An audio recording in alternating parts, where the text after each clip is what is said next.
మనం పిలిపిస్తే రావాలి కదా. వాళ్ళు కాకుండా ఈరోజు ఒక మీ రిపోర్టరు మనం ఎట్లా పోవడానికి రాత్రి పోవడానికి ప్రయత్నం చేశారు. ఏ ఆధార్ పైన పోతున్నారు? 5:30 టికెట్ బుక్ చేసి బ్యాంకాక్ పేరుతో వెళ్తున్నారు. కావాల్సింది ఆనే మనకు కోఆపరేట్ చేయాలి కదానే, చేయకుండా ఎందుకు పారిపోతున్నారు? నమస్తే సజ్జనార్ గారు, good morning, good afternoon, good evening. మీరు నా మీద అనేక ఆరోపణలు చేశారు.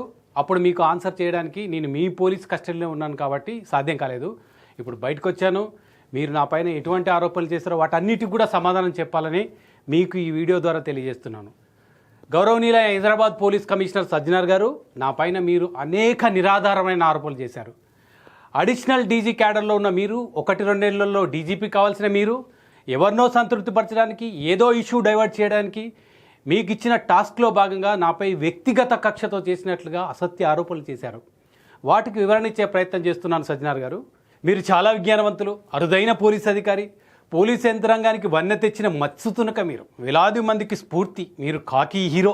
భారత రాజ్యాంగ పరిధిలో ఎన్కౌంటర్లు చేసి దేశవ్యాప్తంగా కోట్లాది మంది జనం మనసులను గెలుచుకున్నారు. మీకు ఉన్న కోట్లాది మంది అభిమానులు నేను కూడా ఒకడిని. వరంగల్ ఎస్పీగా మీరు పనిచేసిన కాలం నుంచే దాదాపు అంటే 17-18 ఏళ్ల కాలం నుంచి కూడా నేను మీకు బాగా తెలుసు. నేను పిరికివాణ్ణి కాదు సజ్జనార్ గారు, పారిపోయే వ్యక్తిని అసలు కాదు, అధైర్యవంతుని అంతకంటే కాదు. తప్పు చేసి తప్పించుకునే నైజం నాలో లేదు, నాకు అసలు లేదు. ఒక వ్యక్తిత్వం ఉన్న మనిషిని. ఈ కేసులకు, ఎన్కౌంటర్లకు భయపడే మనస్తత్వం కాదు నాది. కేవలం బలహీన వర్గాలను మాత్రమే టార్గెట్గా చేసుకొని రాజ్యాంగ పరిధిలో మీరు వేసే ఆటవిక శిక్షలను ప్రశ్నించలేని నిస్సహాయులుగా మిగిలిన లక్షలాది మందిలో నేను మాత్రం ఒకడిని కాదు సజ్జనార్ గారు. ఎన్టీవీపై మీరు మోపిన కేసుకు సంబంధించి దొంతు రమేష్ అనే నాకు మీరు అంటే మీ టీం నోటీస్ ఇచ్చారా? ఇస్తే ఎప్పుడు ఇచ్చారు?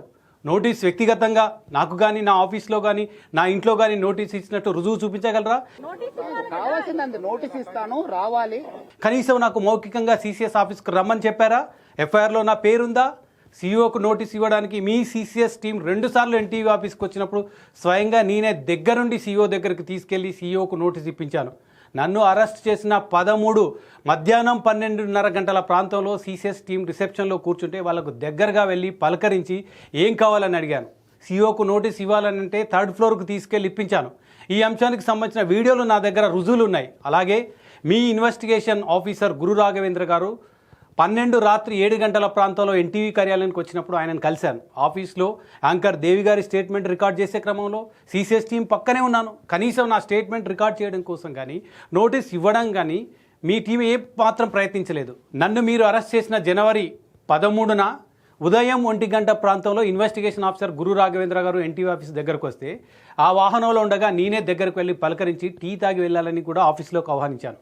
ఈ సందర్భంగా ఆ తర్వాత ఎప్పుడు సిసిఎస్ టీం కానీ, మీ ఇన్వెస్టిగేషన్ ఆఫీసర్ కానీ నాకు నోటీస్ ఇవ్వలేదు. సిసిఎస్ ఆఫీస్కి రావాలని చెప్పలేదు. అలాంటప్పుడు పారిపోతున్నట్లు ఎలా చెప్తారు? ఈ నెల 13 మధ్యాహ్నం 2 గంటల వరకు ఆఫీస్లోనే ఉన్నాను. 3 గంటల నుంచి 5 గంటల వరకు ప్రజాభవన్లో ఉన్నాను. ఆ తర్వాత సచివాలయానికి వచ్చాను. సాయంత్రం 6 గంటల వరకు సచివాలయంలోనే ఉన్నాను. కావాలంటే మీ గూగుల్ టేక్అవుట్ చెక్ చేసుకోండి. ఫోన్ స్విచ్ ఆఫ్ అని చేశారని చెప్తున్నారు. సెల్ స్విచ్ ఆఫ్ చేసుకుని వెళ్ళిపోతే ఎట్లా? ఎక్కడ ఫోన్ స్విచ్ ఆఫ్ చేశానో మీరు చెప్పాలి. ఎందుకంటే మీరు నన్ను దర్యాప్తు చేసినప్పుడు ఆ దర్యాప్తు చేసిన సందర్భంగా మీ ఇన్వెస్టిగేషన్లో ఉన్న ఒక టీమ్ ఆఫీసర్ సిఐనే రమేష్ ఫోన్ స్విచ్ ఆఫ్ చేయలేదు అని కూడా ఆయన చెప్పారు. ఇక మీరు నాపై చేసిన ప్రధానమైన ఆరోపణ కేసు నుంచి తప్పించుకోవడానికి బ్యాంకాక్ పారిపోతున్నట్టు చెప్పారు. అసలు నాకు మీరు నోటీస్ ఇవ్వలేదు. ఎఫ్ఐఆర్లో నా పేరు అంటే దొంతు రమేష్ పేరు లేదు. నన్ను సిసిఎస్ ఆఫీస్కి రావాలని ఎవరూ చెప్పలేదు. కనీసం ఫోన్ ద్వారా కూడా సమాచారం ఇవ్వలేదు. అలాంటప్పుడు నేను ఫ్యామిలీతో వెళ్తుంటే బ్యాంకాక్ పారిపోతున్నానని ఎలా చెప్తారు సజ్జనార్ గారు?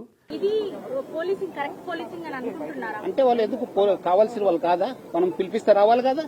వాళ్ళు కాకుండా ఈరోజు ఒక మీ రిపోర్టరు మనం ఎట్లా పోవడానికి రాత్రి పోవడానికి ప్రయత్నం చేశారు. ఏ ఆధార్ పైన పోతున్నారు? నేను ఏమైనా నీరవ్ మోడీనా లేదంటే విజయమాల్యానా? 1000 కోట్ల ప్రజాధనం దోచుకొని బ్యాంకులకు ఎగనామం పెట్టిన నిందితున్నా నేను విదేశాలకు పారిపోవడానికి? కేవలం నాకు వ్యక్తిగతంగా హోదాపరంగా సంబంధం లేని ఒక వార్తా కథనానికి సంబంధించి నమోదైన కేసులో కనీసం మీ నుంచి నోటీస్ అందలేదు, ఫోన్ సమాచారం కూడా ఇవ్వలేదు. నేను పారిపోతున్నానని ఎలా చెప్తారు? సరే, మీరు అనుకున్నట్టుగానే బ్యాంకాక్ పారిపోతుంటే పట్టుకున్నారని అనుకుందాం. మీరు చాలా విజ్ఞానవంతులు, అరుదైన మచ్చుతునుక లాంటి పోలీస్ ఆఫీసర్ కదా. ఇన్పుట్ ఎడిటర్గా వార్తా ప్రసారంలో నా బాధ్యత ఏ మేరకు ఉంటుంది? ఎలక్ట్రానిక్ మీడియా ప్రోటోకాల్ తెలిసి ఉంటే మీకే అర్థమవుతుంది కదా సార్. ఇది తెలుసుకోలేంత నిపుణులు కాదని నేను ఊహించలేను. నా పేరు ఎఫ్ఐఆర్లో లేనప్పుడు, నాకు నోటీస్ లేనప్పుడు నేను విదేశీ ప్రయాణం చేయడం ఏ విధంగా నేరం అవుతుంది మీరు చెప్పాలి. ఎలా పారిపోవడం అవుతుందో కూడా మీరే చెప్పాలి సజ్జనార్ గారు. ఇవన్నీ అడిగితే మీరు మరో అక్రమ కేసు నా పైన బనాయించే స్వేచ్ఛ మీకు ఉండొచ్చు. అయినా నేను దానికి భయపడను. వాస్తవానికి సంక్రాంతికి ఫ్యామిలీతో ఊరు వెళ్ళాలనుకున్నాను. అయితే ఈ నెల 18 నుంచి దావోస్లో జరిగే వరల్డ్ ఎకనామిక్ ఫోరం సదస్సులో ఎన్టీవీ నుంచి కవరేజ్కి వెళ్ళాలని నిర్ణయించుకున్నాను. ఇంత తక్కువ సమయంలో నా గ్రామానికి 400 కిలోమీటర్ల రోడ్ జర్నీ చేసి మళ్ళీ తిరిగి రావడం ఇష్టం లేక అప్పటికప్పటికి వైఫ్తో 4 రోజులు వెకేషన్కి వెళ్ళాలనుకున్నాను. వెకేషన్ పూర్తయిన తర్వాత నా వైఫ్ను వెనక్కి పంపించి ఈ నెల 17న దావోస్కి వెళ్ళాలని నిర్ణయించుకున్నాను. బ్యాంకాక్ నుంచి నా వైఫ్కు రిటర్న్ టికెట్ కూడా బుక్ చేశాను. దానికి సంబంధించిన ఆధారాలు మీరు ఈ స్క్రీన్ చూస్తే తెలుస్తుంది. దావోస్ పర్యటన కవరేజ్ కోసం ఆఫీస్ నుంచి 3 లక్షల రూపాయలు కూడా మంజూరు చేసింది. నా పెద్ద కొడుకు అమెరికాలో H1B హోల్డర్గా ఉన్నాడు. ట్రావెల్ ఏజెన్సీ నడుపుతున్నాడు, dnbtravels.in అని.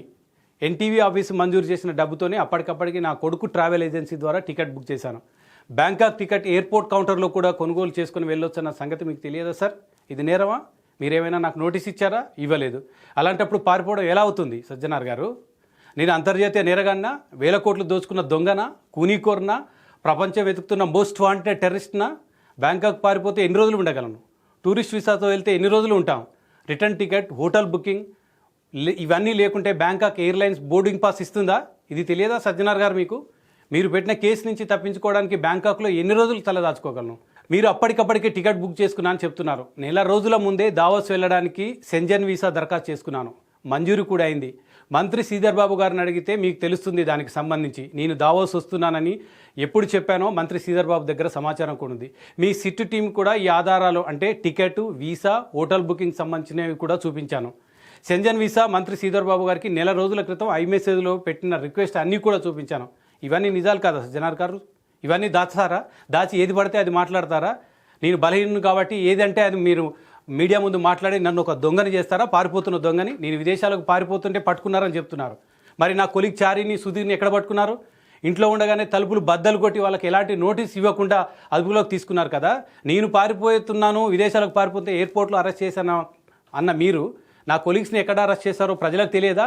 వార్తా ప్రసారం అయిన రోజులు శబరిమల వెళ్ళిన చారిని ఎందుకు అదుపులోకి తీసుకున్నారు? 15 గంటలు ఎందుకు వేధించారు? సచివాలయం బీట్ చూస్తే సుధీర్ను ఇంట్లో ఉండగా దళిత బిడ్డను ఎందుకు ఇందులోకి లాగారు? అతనికి సంబంధం లేని అంశానికి సంబంధించి మేము బీసీలం, దళిత బిడ్డలం కాబట్టి మా మీద ఈ కక్ష సాధింపు చర్య. మేము ప్రశ్నించలేము కాబట్టి ఈ వర్గాలను ఏం చేసినా పడి ఉంటారనే మీ ఆలోచన. ఎమర్జెన్సీ అయితే మీరంతా లోపల ఉండేవాళ్ళు అంటూ కూడా బెదిరించారు. ఎమర్జెన్సీ విధించిన ఇందిరాగాంధీ ఆ తర్వాత ఏమైందో మీకు తెలియదా? చరిత్ర తెలియదా సజ్జనార్ గారు? మీరు ఎలా ఎన్కౌంటర్లు చేస్తారో, చేసిన తర్వాత మీరు ఎలా హీరో అవుతారో ప్రపంచానికి తెలుసు.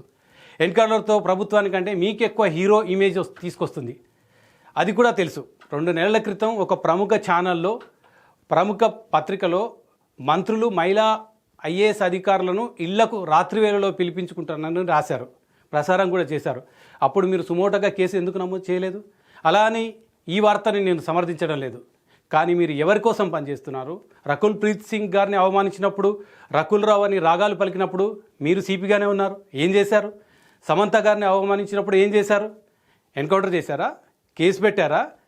మీరు ప్రతిష్టాత్మకంగా చేపట్టిన 1000 కోట్ల రూపాయల మల్టీ లెవెల్ మార్కెటింగ్ వరంగల్ ఎస్పీగా ఉన్నప్పుడు దర్యాప్తు చేశారు. ఇంకో multi level marketing case gold క్వెస్ట్ను కూడా దర్యాప్తు చేశారు. అనేక మంది ప్రముఖులను పిలిపించారు, సెలబ్రిటీలను పిలిపించారు. ఈ కేసులు మధ్యలో ఎందుకు ఆగిపోయాయని మేము ప్రశ్నించామా? ఎందుకు కొట్టుకుపోయాయో మీరు చెప్తారా?